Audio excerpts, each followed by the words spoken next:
Pag may ginagawa ka, malilibang-libang ka pa. Ayan o. Wow! Wow! Salamat pala sa mga comments no, doon sa may zipline mga kapanalig no.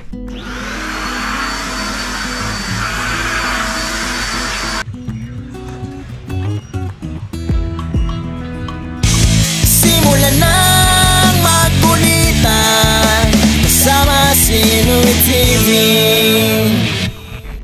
Good morning mga kapanalig at welcome na naman sa panibagong vlog at nandito nga po tayo sa Nabotas. Ngayon ay December 23 at ilang araw na lang ay sasapit na ang Kapaskuhan, kaya ayan, Merry Christmas sa ating lahat. Ngayong araw na ito meron tayong i-unboxing. Meron kasing binili sa akin si Budang na isang mahalagang bagay na magagamit natin doon sa Kampanalig mga kapanalig no. Pero bago ko buksan to, mag-aayos-ayos muna ako dito sa bahay. Marami akong dalang labahin mga kapanalig, di ba? Kung napanood niyo yung aking huling vlog, dinala ko dito halos lahat. So maglalaba muna ako. Napakain ko na rin yung mga alaga naming hayop dito. Ayun, tara. Bago nyo makita kung ano ba itong binigay sa akin ni Budang. Yung mga makukulit nating alaga. Pasok doon, pasok. Diyan muna kayo ha. Huwag makulit. Yan. Ako lang mag-isa dito ngayon. Dahil pumasok na nga po si Budang, hinatid ni Papa. Kahit nandito tayo sa bahay, tayo ay magbablog. Walang makakapigil sa atin. Okay, sindihan ko lang tong ilaw. Ang dami kong labahin, oh. Pipiliin ko lang yung mga unahin natin. Hindi kayang isa lang lahat siguro to. Sobrang dami. May hirapan yung washing machine natin. Isa lang natin yung mga mauna. Yan, diyan ka nababagay. Yan, Downy. Alright. Pwede na yan. Ayoko naman na sobrang bango. Stainmaster. Start. Okay. Balikan na lang natin mamaya. Tuwing uwi ako dito, padagdag ng padagdag yung alaga ni Budang mga kapanalig. Pinapakain niya na. Yung mga bagong wala na. Yung mga bagong kasi dito, yung kuting mga kapanalig. Maawain talaga si Budang sa mga hayop eh. Yeah! Habang iniintay ko na matapos yung aking pinahikutan, yung motor ko ayusin ko din. Hop! Bawal lumabas ha! Mga alaga na. Ayos natin yung motor. Diba? Kahit wala sa kapanalig, diretso pa rin tayo sa vlog.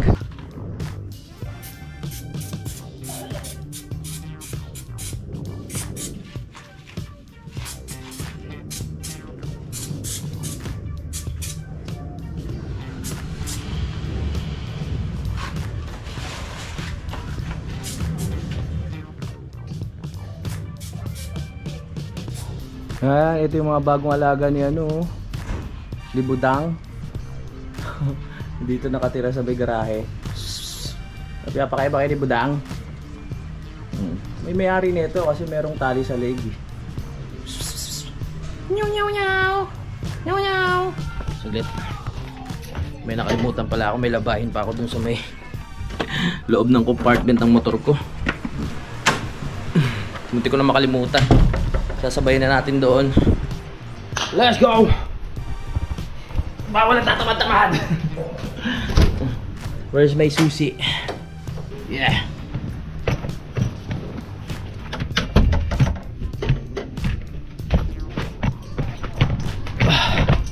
Habol natin doon sa washing.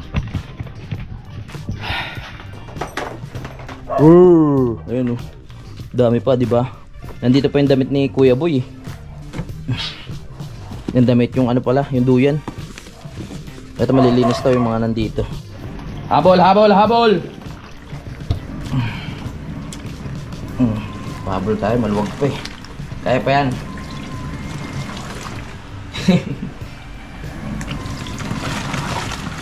Yan. Makapag-ipon na rin ng hanger para mamaya pag natapos, isasampay ko na lang. Tumingin sa aking mata, magkapag nang nadarama, di gustong ika'y mawala dahil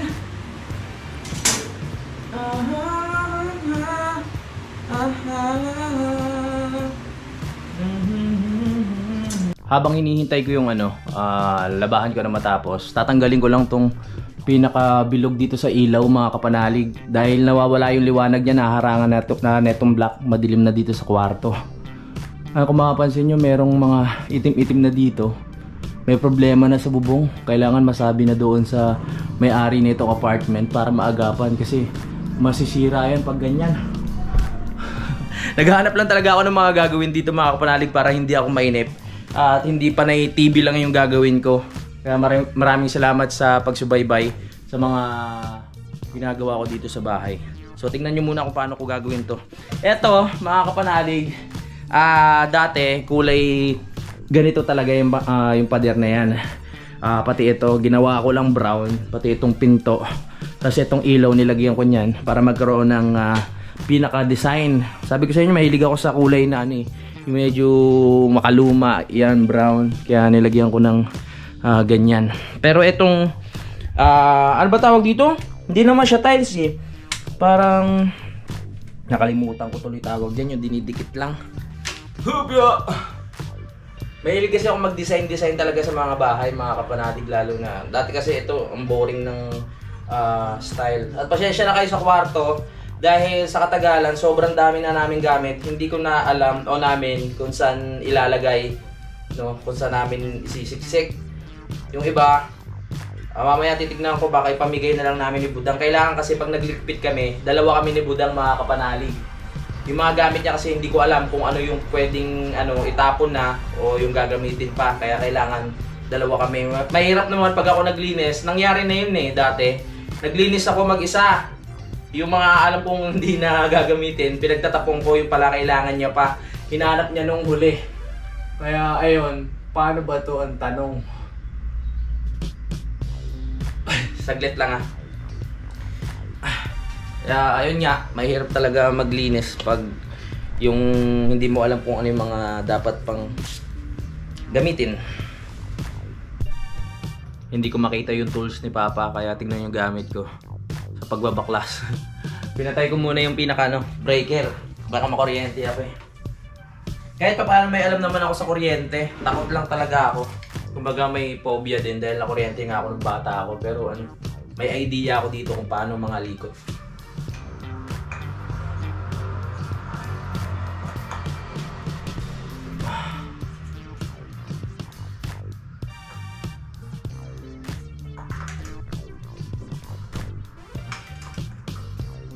Alright.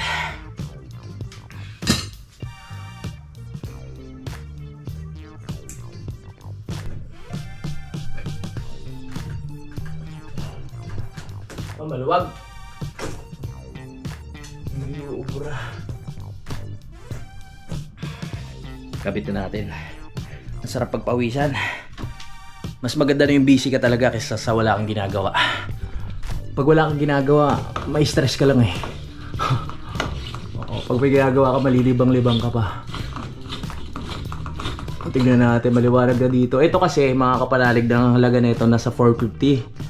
Itong ilaw na to, gamit ko pa to dati sa gym. Nung meron akong gym dyan sa Malabon, kaya napakaliwanag nung gym ko noon. So, nung nawala, nilagay ko na lang dito sa bahay. Try natin. So, ito na yung lagi kong kinakatakutan pagkatapos kong gumawa ng mga ganyan. Yung pagbubukas, mga kapanalig. Siyempre, hindi natin alam. Baka may mali. Sumabog bigla. Tiwala lang, hindi yan. Ano na natin yung breaker. Sindihan na natin. Saglit, may nakalimutan pa pala ako. Yung binaklas ko doon sa kabilang baka mamaya magdikit, sumabog. Buti na alala ko. Ang galing ko talaga. Mahirap na. Yung pinakalalagyan kasi ng ilaw, kinuha ko muna dito. Hindi naman masyado nagagamit yung ilaw dito eh. Baka mamaya magdikit to, sumabog. Okay na, sindihan natin. Hoy! Cloud! Diyan ka lang ah. Okay, nakabit na natin. Ayaw na kumain ng manok. Ayaw na ba? Baboy, buto-buto.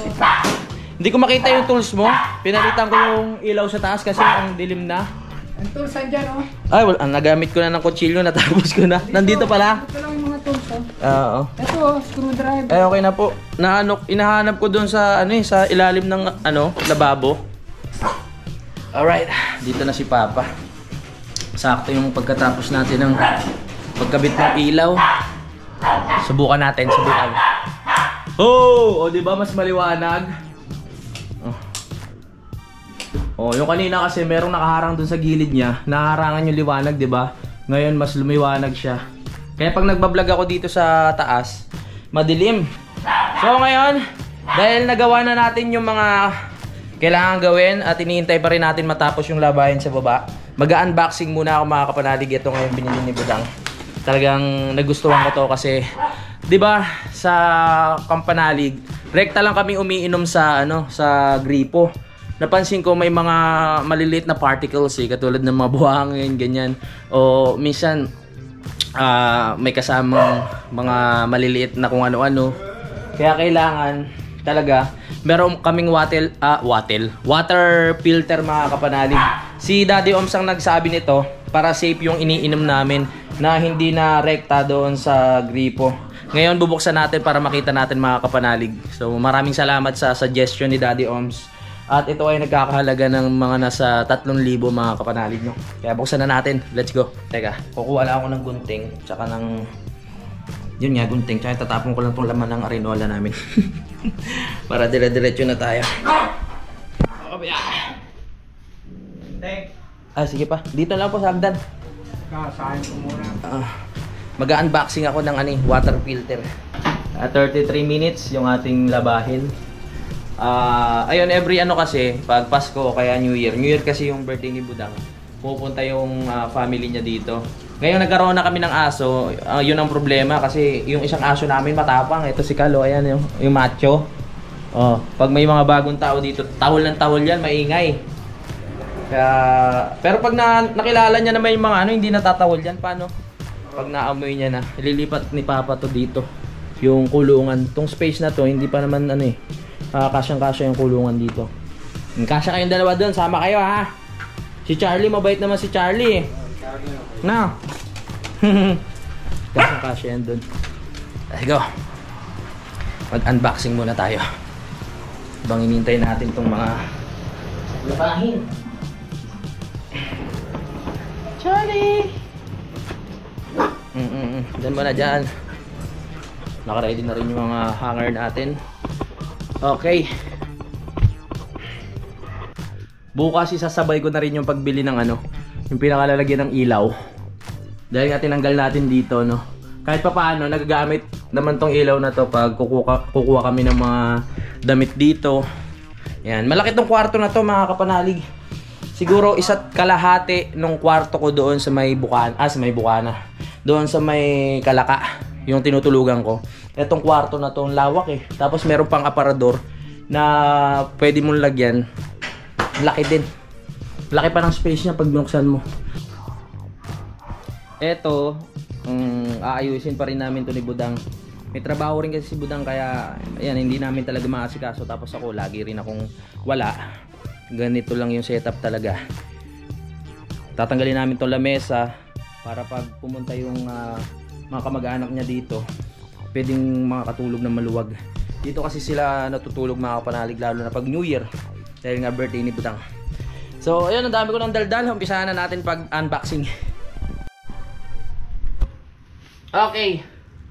So syempre, alam ko na kung ano tong bubuksan natin, pero hindi ko pa alam kung paano siya i-setup, no? Suggestion to ni Daddy Oms na magkaroon nga ng, yun ulitin ko lang, ng water filter sa Kampanalig para hindi kami talagang I mean, merong salaan talaga yung tubig. Hindi kami rekta na iinom galing sa gripo. So, sa tingin ko, eto, i-connect ni Daddy to sa may gripo sa may bahay. Para doon na lang kami kukuha ng inumin. Minsan kasi doon, hindi mo alam yung tubig kung bula ba yung kaya nagiging kulay puti. Diba? Sa tingin ko, bula yun mga kapanalig sa lakas ng pressure. Nagiging white yung tubig, pero unti-unti naman siya nawawala pag katagalan. Kaya kailangan talaga natin itong water filter. Kasi masama yun eh, yung hindi mo nakikita iniinom mo, merong mga buhangin na maliliit tapos may inom mo kasi baka ma-stuck yun doon sa loob eh. Hindi mo masabi. Dito malaki na yung matitipid natin.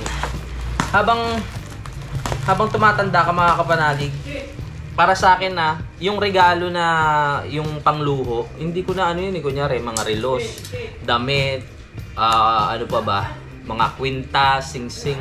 Hindi na ako nag-request kay Budang nun mga kapanalig. Nag-request ako yung mga gamit na lang sa bahay. Ganun yung naramdaman ko sa sarili ko. Katulad nung nakaraang taon, ang ano ko sa kanya, tinanong niya ako kung anong gusto kong regalo. Yun nga, solar mga kapanalig, no? Yung dalawang solar ngayon doon, kaso nga lang nasira na. Ngayong taon naman, ito naman yung hiniling ko sa kanya na ito na lang iregalo sa akin, water filter. Pakinabangan na natin itong pangmatagalan. Kasi lang to eh, pinapalitan lang to ng ng pinaka filter niya. Ayan, si Daddy Oms meron nito sa bahay. Mabigat din ha. Natali na lang natin sa likod to. Hindi ko pa talaga alam hanggang ngayon kung babalik ako sa 27 sa Kampanalig dahil nag-aaya nga si Kuya Boy na bumalik para nga masuportahan natin sa challenge niya. Dahil sayang din ang mga araw dahil syempre ilang araw pang lilipas.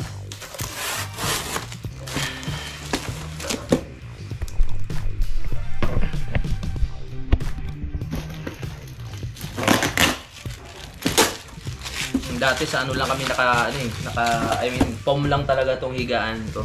Mas trip ko kasi nakahiga lang sa sahig mga kapanalig. Foam lang yung pinaka niya. Sapin. Hindi talaga ako mahilig sa may mga ganitong higaan, yung may taas. Si Budang lang talaga bumili. Kaya yung ilalim nito, puro gamit na din.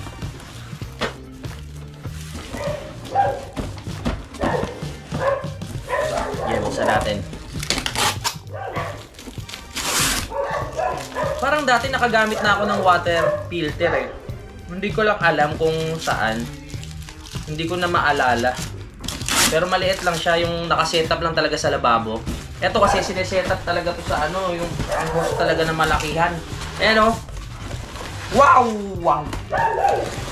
Ayan. May regalo sa atin ni Budang ko ngayong Christmas. Ayan. Ito na po ang ating water filter. Wala ko idea kung paano siya i-assemble. Alam niyo na, ang Daddy Oms ang nag-request eh. Sabi niya, bumili ka na ng water filter para isasabay ko na pag bumili ako ng hose. Di ba nga, magkakaroon na kami ng tubig doon sa may loob ng bahay, doon sa lababo. Pag kinabit namin yun, isasabay na namin yung pagkakabit netong water filter. Yan. Meron siyang hindi ko alam kung para saan to. Pop! Bukas po yan. Pasok pa. Pero ka dyan 151. 151. Kasi may dumating na deliver, may bayad eh. Naubos na yung pamalete. 151. Ako na magkakabit, marunong ako magkabit niya sa may kakabit sa lababo. Hindi po sa yan. Sa Batangas. Marunong ako magkabit niya. Saan pala dito rin may ganyan para hindi na tayo Para hindi na tayo bibili, no? Oo. Malaking bagay din. 150 po ba? Oo, 150. May bariya naman ako.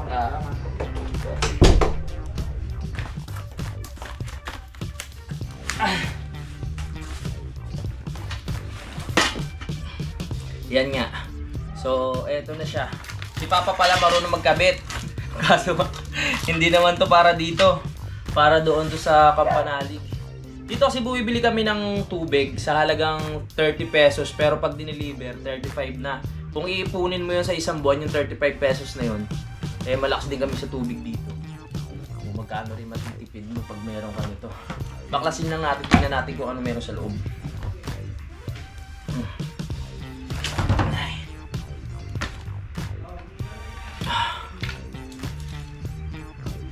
So ayan,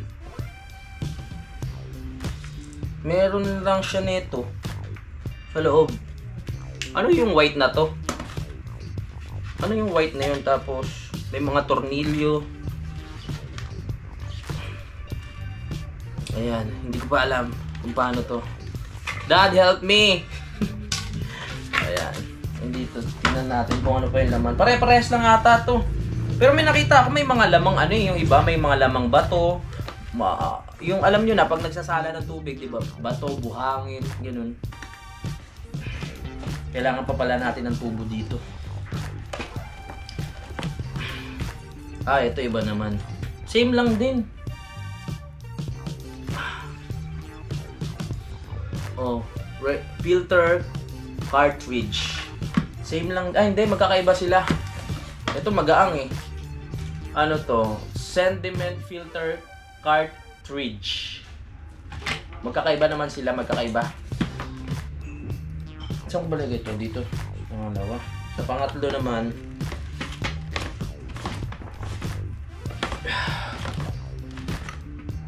ito iba rin no.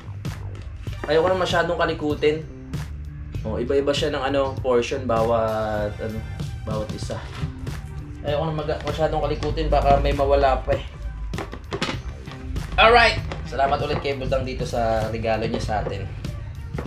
Meron na tayong tangke. Maraming salamat naman kay Utol doon. Hindi pa lang namin nasi-setup. Kaya pag walang tubig, yan naman problema pa rin kami.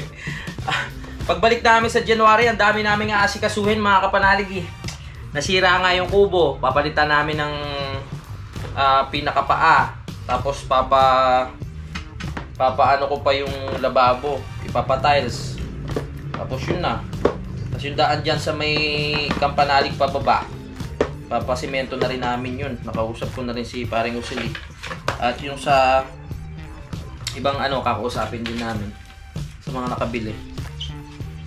Balik lang natin. Okay. Si Daddy na bahala dyan.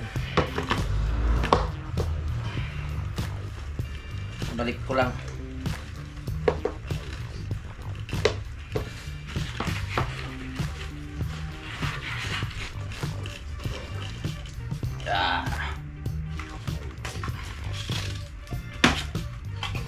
Yan na po.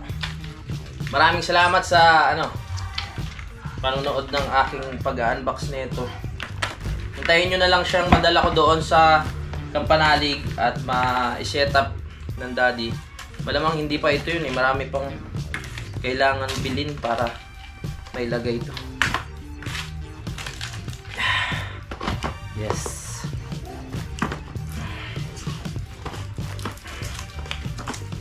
Balik na natin siya sa box. Alright! Yan na! Ang bigat din niya, solid eh. Nasa siya? 3,000 mga kapanalig. Kasama na siguro yung shipping fee. Salamat pala sa mga comments doon sa may zipline mga kapanalig no.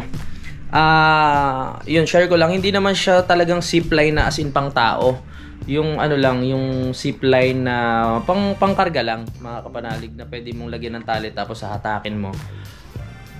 Pero naisip ko rin na mahirap nga iyon. Tsaka pagdating ng araw, mababaliwala na yung pinaka zipline, no? Syempre, katulad nga nun, baka may makabili na ng lupa doon sa part ni Kuya Luni. Hindi na namin pwede magamit yung zipline. Ayun ay idea lang naman, mga kapanalig. Pero mas maganda nga kung ipapasimento talaga yung yung daan. Nakausap na namin yung ibang kasamahan namin doon sa lupa na ipagawa namin pa unti-unti yung daan doon pababa, mga kapanalig. Paghahatian na lang namin. Kanya 10 sako kay paring Usili, Yun, 10 sako sa akin, isang elf na buwang, isang elf sa kanila. Isang ganun, parang ganun diskarte, mga kapanalig. Tas tulungan na lang. Kami-kami na lang ng Team Kapanalig din ang gagalaw doon. At syempre kung sino pa yung gustong tumulong na mga nakabili din ng lupa doon, ganun na lang ang diskarte.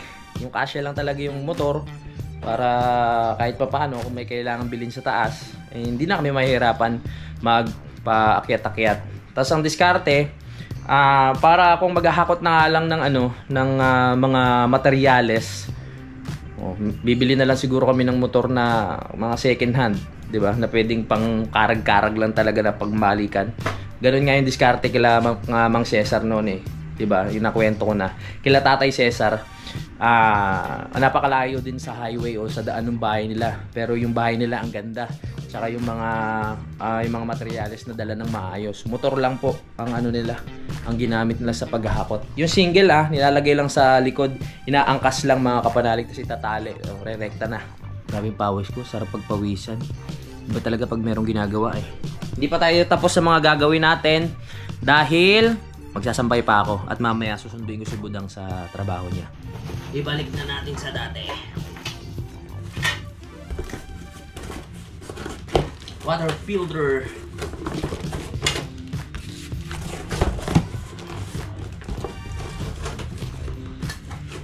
Tama ba ito?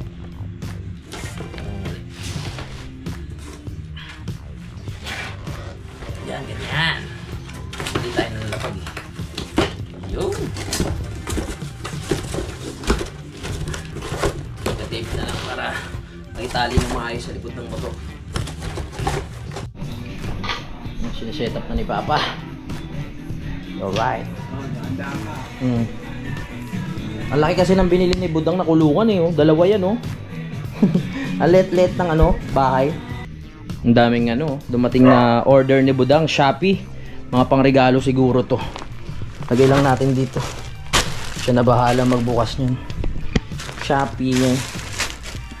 Di ba? Madali na mamili ngayon kasi kahit hindi ka na pumunta ng Divisoria, mamimili ka lang sa Shopee, meron ka ng mabibili.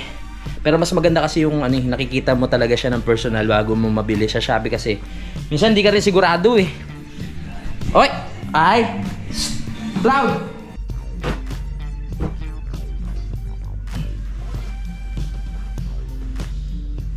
Linis.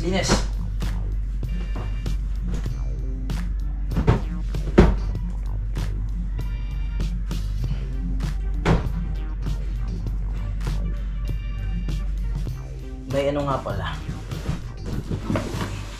Merong binili si Budang na ang tawag dito. Linis muna tayo. Linis. May vacuum na binili si Budang. Para to sa mga balahibo ng ng alaga namin. Para hindi kasi pag walang ganito ang hirap lalo na sa mga higaan. Kailangan para ganito yung isa. Dami nakukuha nito pag ganito.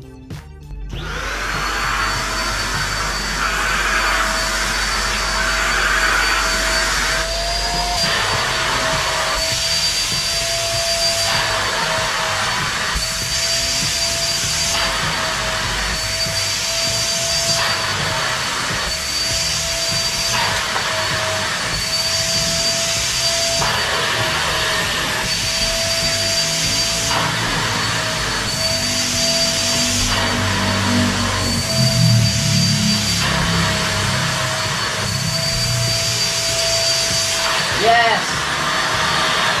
Alright. So, pwede na yan. Magsasampay naman tayo ngayon. Let's go. Sampay. Sampay.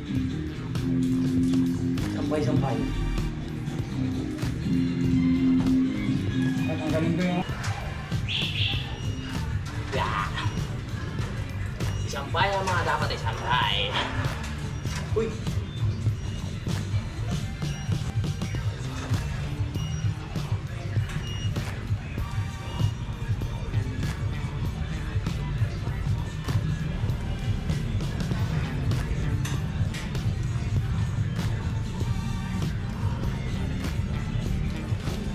Okay, ang oras natin ay...